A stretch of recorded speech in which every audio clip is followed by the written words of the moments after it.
Buenos días, aquí desde el Rodríguez Moñino tenemos el espacio de la tertulia infinita para debatir y tratar y comentar el libro que hemos leído en el proyecto Librarium, bajo el proyecto Librarium, el club de lectura del profesorado, el libro El infinito en un junco de Irene Vallejo.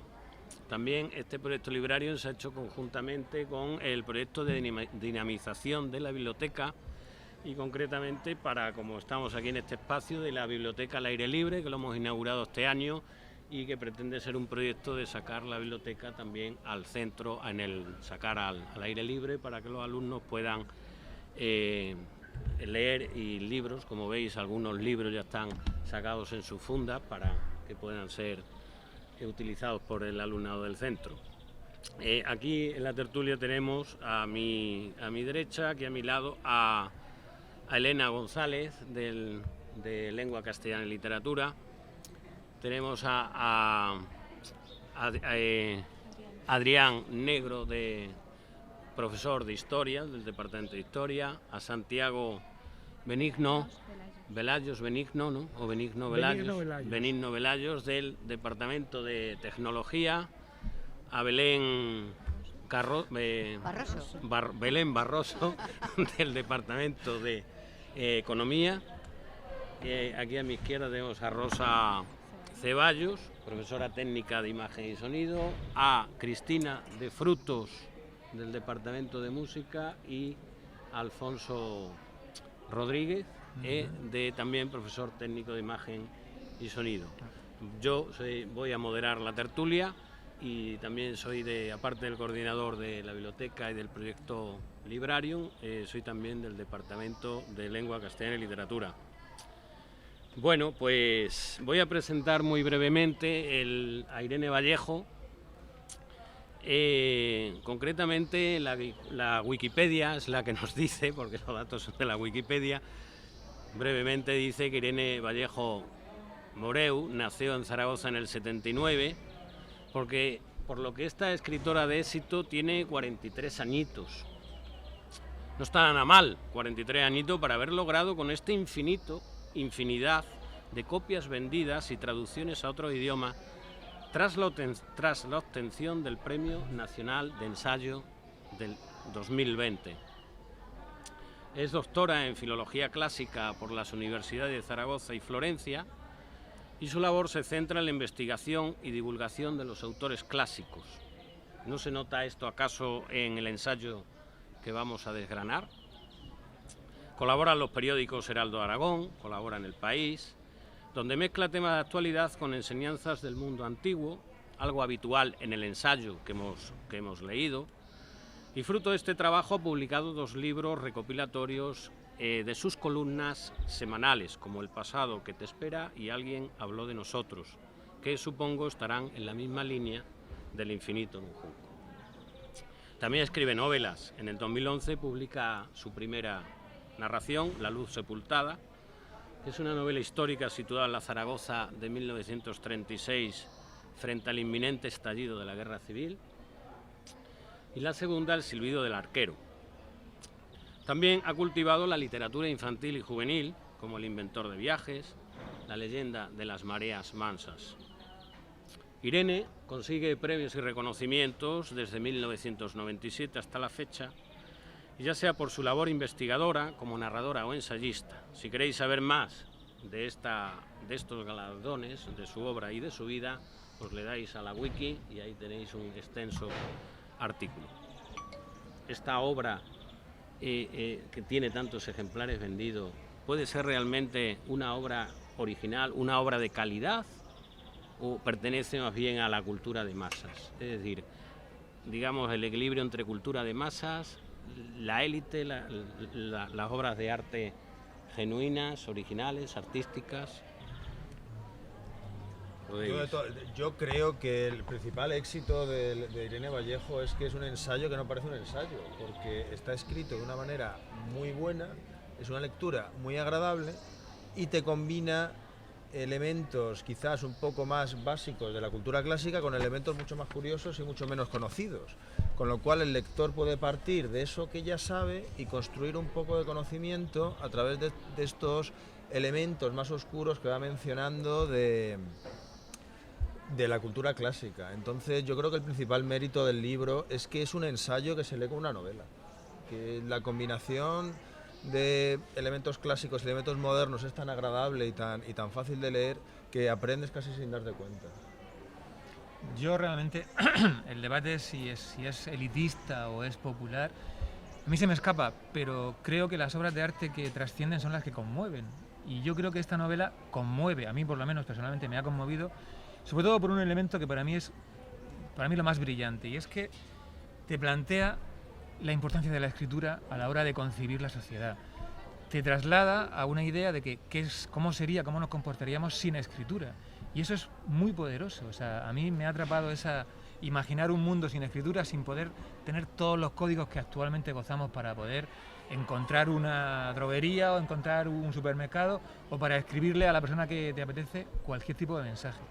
Para mí lo importante es la importancia de la escritura dentro de la sociedad, la repercusión tan brutal que ha tenido la escritura para cambiar la vida de todas las sociedades, y eso llevado, como dice él, de una manera novelada, como una especie de cuento, llevando cada personaje en la posición que ha hecho, a mí me parece súper atractivo. A mí me ha conmovido eso, ¿no? O sea, el plantearme ese mundo sin escritura o con escritura, ¿no?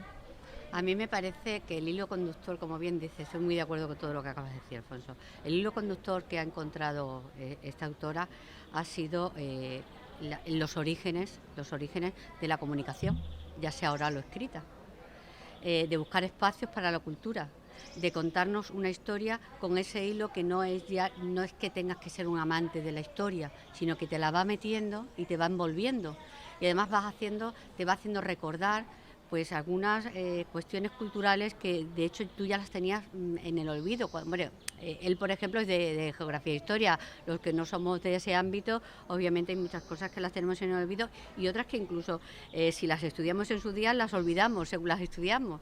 Y a mí verdaderamente, y vosotros lo sabéis porque lo he comentado sobre todo contigo, Curro, y con Rosa, que a mí me ha enamorado esta novela. Y digo novela porque realmente lo he entendido así cuando lo leía.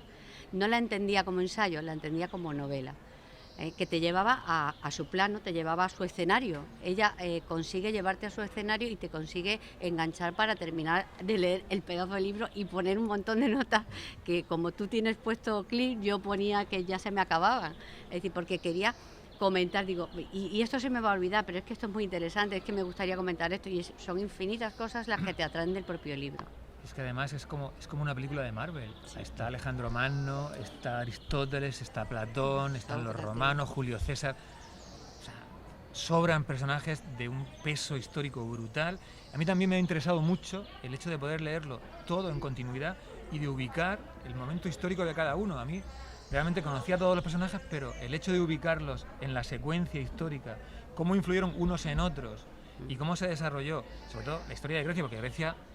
Impresionante. Increíble, Sí, los sí. persas, cómo defendieron, los romanos, o sea, me parece algo que una película de Marvel no sé si llega a ese nivel de guión y de complejidad. Muy interesante toda esa interrelación de todos los personajes que seguramente nos ayuda a entender la secuencia, ¿no? Y un gran trabajo del proceso de investigación que se ha llevado, porque aquí hay un trabajo inmenso de investigación. Ese eje cronológico, ¿no?, que hace tan inmenso, tan infinito como su nombre indica, desde el papiro, la escritura en papiro, hasta la escritura de grafitis, ¿no? Sí. Es como, entonces, si no te engancha por un lado, te engancha por el otro. Es decir, hay siempre como puntos que hacen referencia a cualquiera generación o a cualquiera gusto cultural que puedas tener, y eso creo que también es muy interesante. Y te hace plantearte el futuro, porque te hace esa comunicación con las nuevas tecnologías, con los avances, es importante porque tú dices, bueno, cómo estaban y cómo evolucionaron, y cómo ha ido evolucionando y cómo vamos evolucionando y cuáles son las tendencias. Me parece un libro muy interesante. Retomando un poco la primera pregunta que ha hecho él, ¿no?, que cómo es posible que un ensayo pueda ser un fenómeno de masas como ha sido este libro, ¿no? yo tengo que confesar que realmente este libro me lo regalaron unas navidades, las navidades nuestras, las anteriores, ¿no?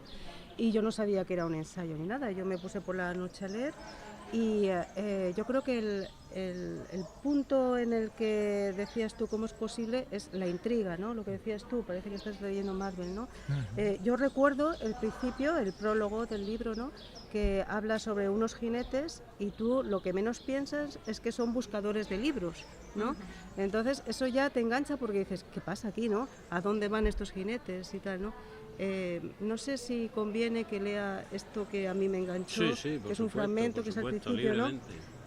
Dice, por ejemplo, son cazadores en busca de presas de un tipo muy especial, presas silenciosas, astutas, que no dejan rastro ni huella.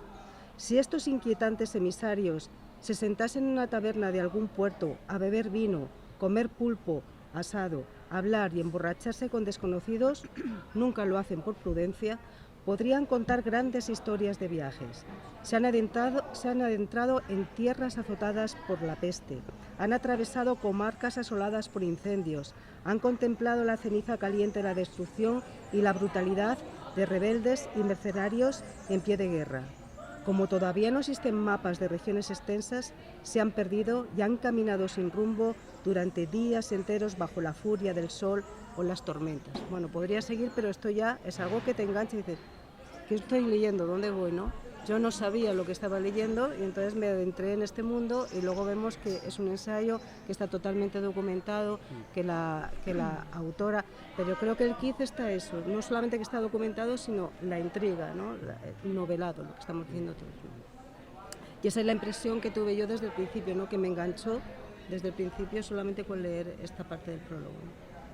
Sí, yo quería decir, volviendo a la pregunta que planteabas, Curro, de, como dice Cristina, cómo un fenómeno de masas puede convertirse de repente en una obra tan maravillosa como esta. Elena. Yo creo que tiene varios factores. El primero, muy actual dentro de la literatura, como sabrás, que difumina los límites de los géneros. Ya no es novela, ya no es poesía, ya no es narrativa, sino que hay una confluencia de todos y eso rompe muros, rompe clichés, rompe prototipos y eso es muy actual. Estamos ya muy acostumbrados a eso, a que no sea todo tan encasillado en los géneros literarios. Yo creo que eso es una de las grandes ventajas de las que habéis hablado, ¿no? Y otra de las grandes ventajas es que la realidad es que el ser humano no es tonto y le gusta la calidad. Punto. Entonces nos vamos a conmover con la Capilla Sixtina y nos vamos a conmover con cualquier cosa que tenga una calidad que, como dice él, nos llegue al corazón. Independientemente de que sea literatura, de que sea pintura, de que sea música, y yo creo que este libro es universal en eso, en que alcanza la sensibilidad, independientemente de que luego tenga pues un contenido abrumador incluso, ¿no? Pero para mí son sus dos grandes virtudes, que rompe el prototipo mental que cada uno tiene de los géneros y, en segundo lugar, que tiene esa capacidad de llegar al lector y de atraparle con infinidad de recursos. Bueno, y yo añadiría también un acierto del libro, que los capítulos son breves, es decir, que se puede leer espaciadamente, sí, porque empiezas a leer un capítulo, llegas al final y dices voy a leer otro, pero se acaba rápido, voy a leer otro, pero sí, terminas, concluye y dices bueno, ya lo dejo para el día siguiente, ¿no? Ya continuaré. Y entonces pues es un acierto del libro, por eso sí, también se lee tan amablemente, porque si fueran más extensos los capítulos se podría hacer un poquito más denso, ¿no? Más denso y más laborioso, ¿no? A la hora de leerlo. Yo estoy totalmente de acuerdo en que es un formato muy dinámico, que te facilita mucho la lectura, y yo creo que haya tenido tanto éxito es porque trata un aspecto muy humano, que es tanto la transmisión de información, ya sea mediante costumbres, leyendas, historias, como la necesidad que tenemos de buscar nueva información y nuevas motivaciones. De tal manera pues que plasma esa materialización que a lo mejor antes de que existiera lo que es la escritura o las representaciones gráficas, sino que es la materialización de esa transmisión de leyendas o transmisión de historias que se hace persona a persona o se hacía persona a persona. Y también quería yo añadir que bueno, somos conscientes también, nos hacemos conscientes en esta época de ahora que tenemos todas las facilidades para acceder a la información, para acceder a libros, ni siquiera tenemos que tener dinero, sino que ahora mismo hay, como antiguamente, que realmente los libros eran un tesoro muy valioso, que no todo el mundo tenía acceso a los libros, que solamente una élite tenía acceso a los libros, y cómo los buscaban y cómo buscadores de libros iba por diferentes partes del mundo que ni siquiera estaban puestas en el mapa, como he leído ahora, ¿no? Buscando el libro. Entonces, esa valoración que ahora a lo mejor pasa desapercibida, se hace patente en este libro, como ha sido realmente un tesoro de los más preciados en el pasado, ¿no?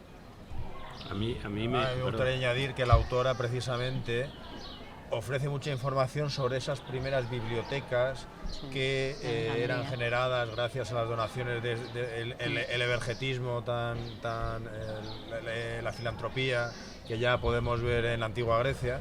Y Irene Vallejo nos hace ver cómo surge la biblioteca y cómo surge la biblioteca en un ámbito en el que precisamente los libros eran tan caros que había que intentar fomentar la formación de toda la sociedad.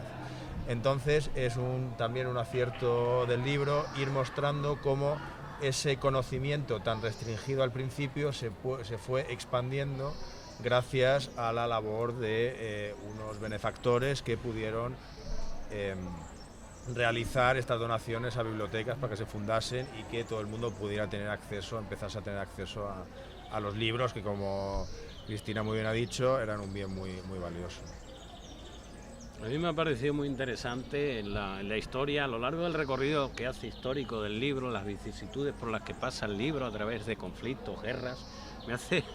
Me ha llamado mucho la atención cuando en la página, concretamente a partir de la página 78, la curiosidad de los libros bomba, ¿no?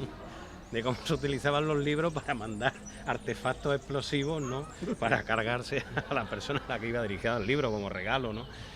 Es decir, cómo el libro se ha utilizado desde la antigüedad hasta la actualidad para distintos fines, no solo culturales, sino también para maldades, ¿no? Y para cometer asesinatos y atentados, ¿no? A mí es curioso, ¿no? Esas curiosidades yo creo que también son las que llaman la atención también que le dan al chispa, lector, ¿no? le dan chispa, le da un poquito de chispa y hacerlo también ameno, ¿no? Sí.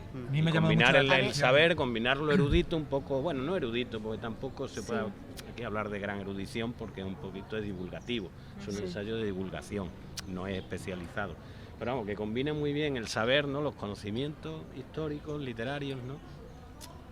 Con estas anécdotas, ¿no? Recurriendo también al cine, a la actualidad, a datos actuales, ¿no?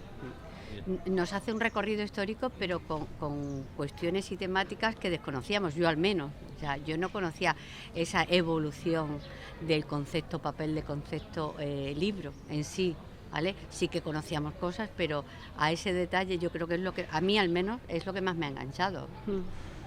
Y lo que dice ella, cómo vinculaba la cultura, la nobleza o las clases más altas con la cultura, y de hecho hay en algunos capítulos que te pone clarísimo, ¿no? Que prohibían que nadie tocase de un nivel social más bajo los libros, y como también limitaban, porque luego también hablan un poco de dictadura a la hora de poder elegir las lecturas que se podían llevar a cabo, y la disciplina un poco adoctrinada también de la literatura, pero son cosas que yo al menos, a mí nadie me las contó en su día.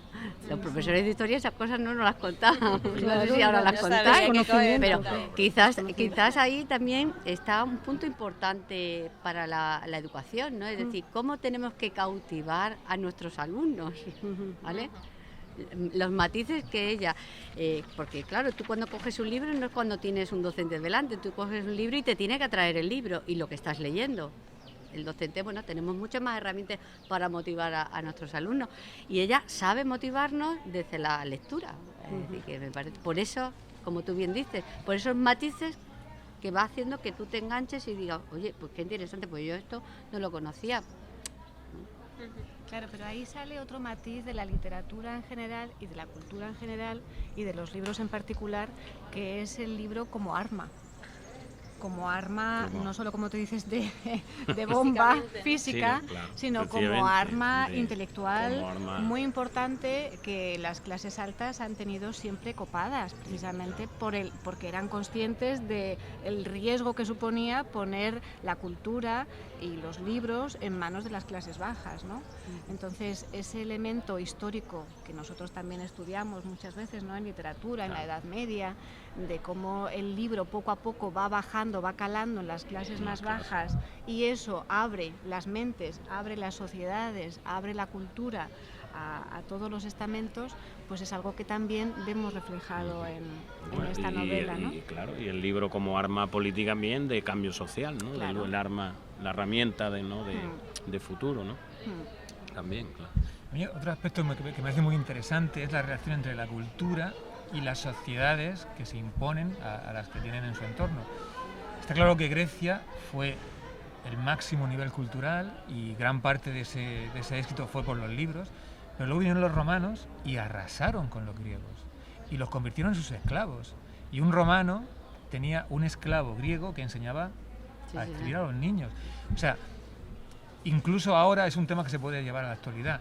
O sea, incluso ahora parece ser que la cultura o la lectura de libros, el mayor número de conocimientos a veces no está reñido con las sociedades que se imponen. Ya una cultura como la griega fue reducida a la nada por los romanos, y ahora también nos asustamos cuando se plantean ideas muy radicales, muy extremistas, muy alejadas de lo que sería el sentido común o el bienestar general, y están calando en la sociedad y se van haciendo un hueco. O sea, a veces no deja de sorprender esa relación entre las sociedades culturalmente más importantes y luego ese declive para sustituirse por otro tipo de conceptos, de criterios. A mí me asusta un poco, y como ya ha pasado a lo largo del mundo en varios momentos, parece que estamos ahora en un punto también de inflexión, y también se puede reflexionar sobre ese asunto, ¿no? Hasta qué punto siempre la cultura es una salvaguarda, o tipos como los de ahora están empezando a primar o están empezando a coger hueco a nivel social conceptos que son muy anticulturales. O sea, a mí las ideas extremistas o las ideas, digamos, que secundan algunos partidos me parecen muy poco de sentido común. Sin embargo, cada vez tienen más peso, y la cultura parece que aconseja lo contrario, ¿no? O sea, también es un debate interesante, ¿no? Como ya ha ocurrido a lo largo de la historia. Sí, es que algunas civilizaciones no solamente conquistan los territorios, sino que conquistan la cultura también. Entonces, la cultura de Roma no deja de ser una conquista de Grecia. Todo lo que hizo Roma es, culturalmente, es copiar a los griegos, descaradamente, ¿no? Y lo que les interesaba, en parte, ¿no? Y las clases altas, como dices tú, sí que querían tener cultura, y por eso, de una manera de esclavitud, también compraban o conquistaban la cultura, ¿no? En ese sentido. Pero todo eso está en el libro y es interesante, sí, como porque te hace reflexionar, ¿no? Sí. Y porque realmente se desconocía o no habíamos reflexionado sobre ello. Yo nunca me planteo que un libro puede ser un bien tan preciado, que tenían que ir a conquistar a los libros, ¿no? A buscar libros en diferentes sitios, ¿no? No solamente a nivel cultural o ideológico, sino también como bien material, porque era muy caro hacer un libro, porque los papiros eran caros, porque las tintas eran caras, ¿no? Y el bien muy escaso. Exacto. El recurso del que disponían era muy caro hacer un libro. Sí. Filósofos griegos realmente decían que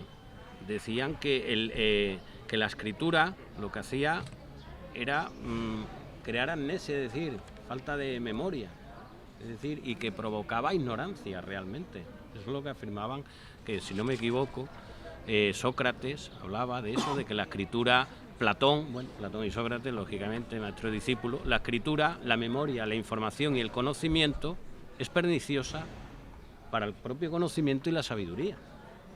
Si escribimos, no memorizamos, perdemos la sabiduría y en la actualidad el conocimiento la perdemos. Y actualmente el conocimiento... Ahora vámonos como hace Irene Vallejo, eso es lo que decían los filósofos griegos, de que la escritura era perniciosa, ¿no? Porque perdemos la memoria y perdemos la capacidad de memorizar, ¿no? Nos vamos a la actualidad. Ahora, cada vez yo mismo, para presentar a Irene Vallejo, he recurrido a Tito Google. Y cada vez estamos en una conversación y rápidamente uno, cuando no sabemos un dato, rápidamente saca el móvil, va a consultar, a ver en internet, ¿no? A ver qué dice, ¿no? O sea, si lo llevamos a la actualidad, ¿no? Dice, crea la tecnología ignorantes, como afirmaban Sócrates, la escritura creaba ignorante, ahora la tecnología, nos llevamos ahora a las nuevas tecnologías, internet, a las redes. A mí me lleva a pensar en que los antiguos griegos estudiaban retórica, y la retórica precisamente era una creatividad. Si lo traspasamos a la música también pasaba. O sea, la música no se escribía como esquemas y sobre ellos se improvisaba. Después, a partir del clasicismo, de Mozart, se escribía todas las notas que había que poner. Y ahora mismo tú te vas a un músico de conservatorio y dices, bueno, ponme la partitura. A mí no me digas que improvise sobre esto, ¿no? Porque no se ha trabajado sobre eso, lo que dices tú. Tú te documentas con libros, pero no se practica la retórica, no se practica la improvisación en música. Yo creo que esa sabiduría de saber ser creativo ante lo que tengo que hablar o ante lo que tengo que decir, o crear sobre lo que ya está hecho, o sobre lo que tú me planteas, yo crear una retórica, eso se ha perdido en parte en nuestra cultura hace mucho tiempo, hace muchos años, ¿no? Mira, a mí me gustaría leeros algo del libro que decía Heráclito. Heráclito, por herencia, tenía que haber sido rey, pero le cedió, creo que a su hermano, y al final no lo fue. ¿Vale? Y dice, para él la clave de todo era el cambio. Nada permanece, todo fluye. No nos bañaremos 2 veces en el mismo río. ¿Esto qué quiere decir? Que tenemos que ir evolucionando, ¿vale? Que la evolución no es mala, al contrario. Lo que tenemos que entender es qué nos trae el cambio. No abandonar lo que tenemos, sino adaptar lo que nos viene. Es decir, que el libro digital, igual que el libro en papel, ambas cosas son buenas y ambas cosas pueden convivir. Lo que tenemos que saber es aprovechar. Mira, yo recuerdo cuando hice mi tesina que tuve que leer muchos libros y tuve que pedirlos y a veces era difícil encontrarlos porque no los tenías en las bibliotecas de la comunidad autónoma y tenías que recurrir a la Biblioteca Nacional, y ahora está todo a nuestra disposición. Casi, o sea, todo. Pues al menos todo pero entiendes que hay una facilidad. Bueno, si tú te adaptas al cambio, obviamente tenemos que entender que ese cambio hay más basura que calidad, ¿no? Depende de cómo selecciones. Depende de cómo selecciones. Claro. O sea, es que igual que tú seleccionas un libro de lectura y tienes que entender dónde está la verdad y dónde está lo imaginado, porque tampoco te lo puedes creer todo, obviamente. Evidentemente. Tienes que saber estar educado.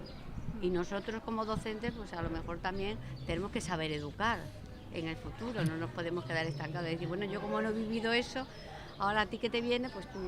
Entonces, tenemos que saber facilitar herramientas para, como tú dices, no todo es verdad. Claro, Humberto Eco, que Dios lo tenga en su gloria, porque era un semiólogo de gran relevancia, ¿no? Para para comprender nuestra cultura, las sociedades actuales, ¿no? Un experto en semiología, ¿no? De las sociedades actuales. Y decía que Internet es un peligro para el ignorante porque no filtra nada. Claro. Y decía Internet, fíjate lo que decía Humberto Eco, curioso, muy curioso, que decía que dice, sería necesario crear una teoría sobre el filtraje de la información. Lo que tenemos es que aprender a pensar de la manera más libre posible y más creativa posible, pero que haya un sistema de antemano que filtre. A mí me parece que la libertad genera mucha responsabilidad. Pero yo y creo... tenemos, sí, pero escucha, y tenemos que aprender a gestionar nuestra libertad. Aprender a gestionarla, no que nos la gestionen, porque claro, la censura siempre tiene muy buenas voluntades, ¿sabes? O sea, la censura lo que hace es decirte, no, mira, es que esto te va a hacer mal y no, yo por ti, que velo por ti, te lo voy a quitar, porque no, porque esto es una fake news, deja que yo vea, deja que yo decida, y yo creo que ahí nosotros tenemos que hacer una gran labor para que nuestros alumnos sean capaces de filtrar, de seleccionar, pero que todo esté al alcance. Yo creo que en el libro se ve una cosa que está clarísima, y es que no hay verdades absolutas. O sea, Claro, nada es claro que absolutamente verdad. Claro que no. Claro. Todo cambia y cada momento Claro.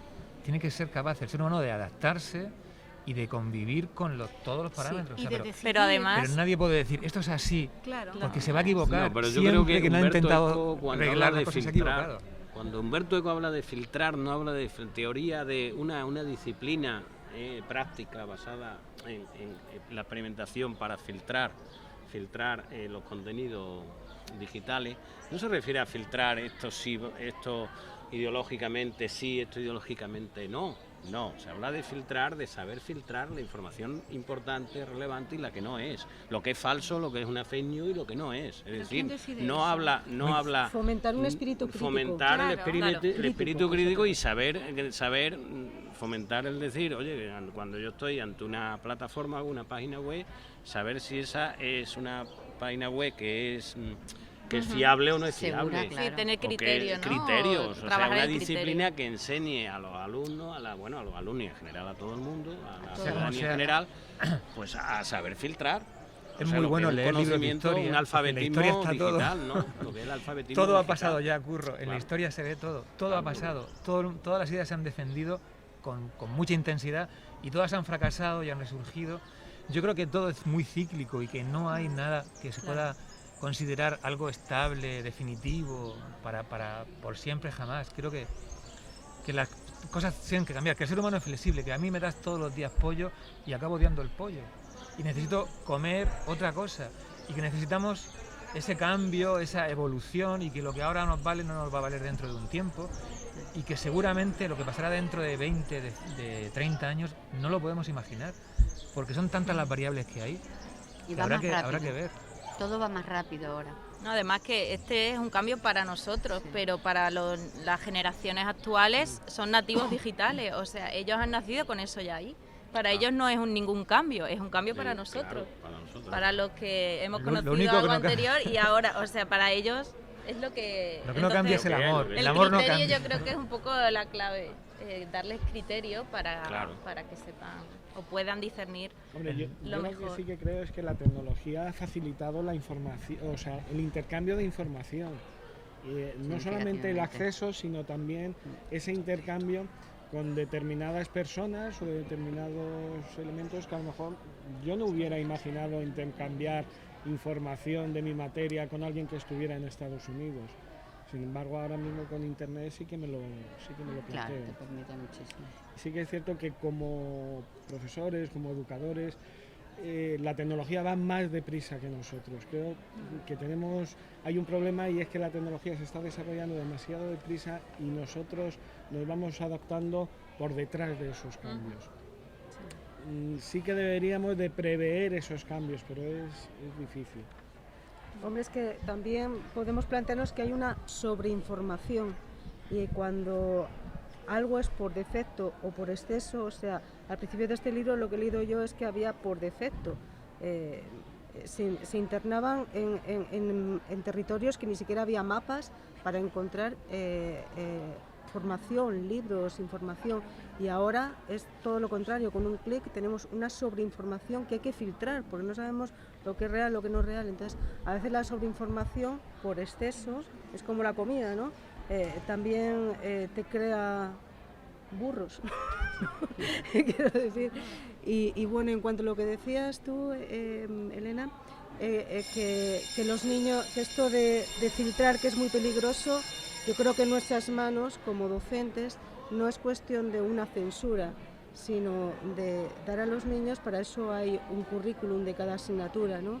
Yo creo que tengo que dar ciertas cosas y a mí me dicen siempre, ¿por qué no os ponen nuestra música, la que a nosotros nos gusta? Digo, porque esa ya la conocéis.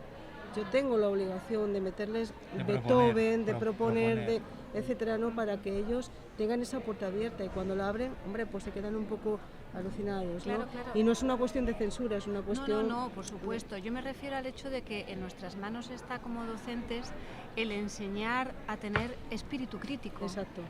El enseñar a debatir, Claro. a pensar, a confrontar ideas diferentes. Y para eso hay que abrir Y para puertas. eso, claro, y dentro siempre del respeto, aquella asignatura de aprender a pensar, ¿os acordáis, no?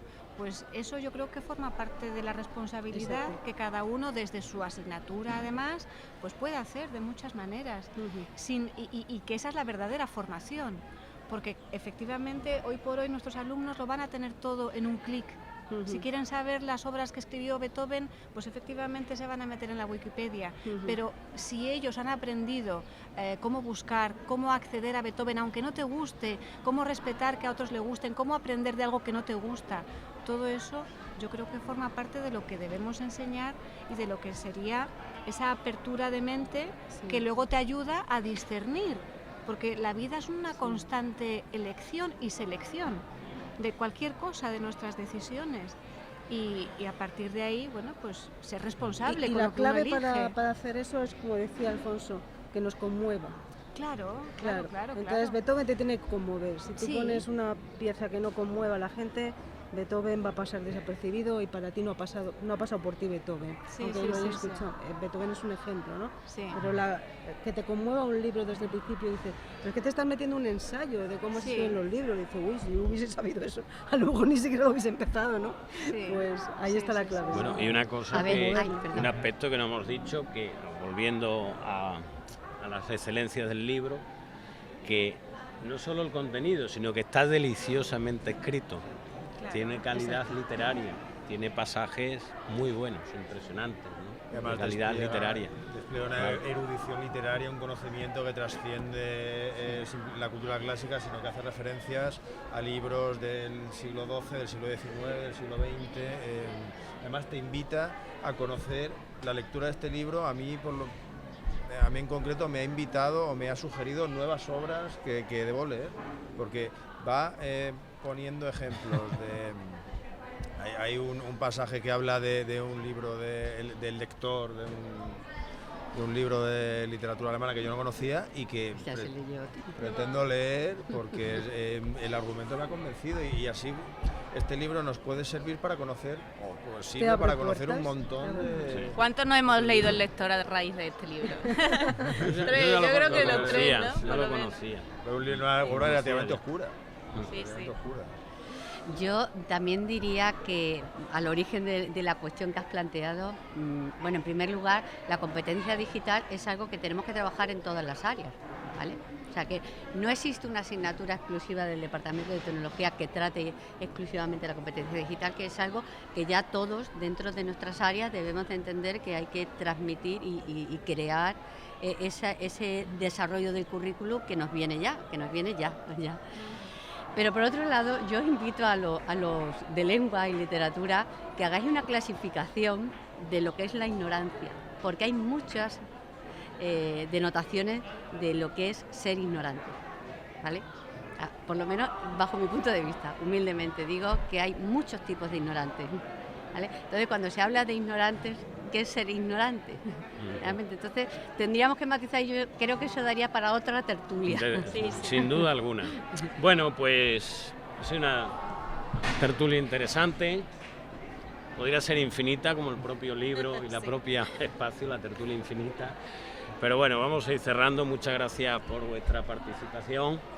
Y bueno, se me olvidó comentar al principio que aparte de estar ubicado dentro de los proyectos de librario y de biblioteca, bueno, pues también la conmemoración del Día del Libro, del día 23 de abril, pero que como cayó en sábado, pues lo tuvimos que aplazar un poco para hacerlo posteriormente.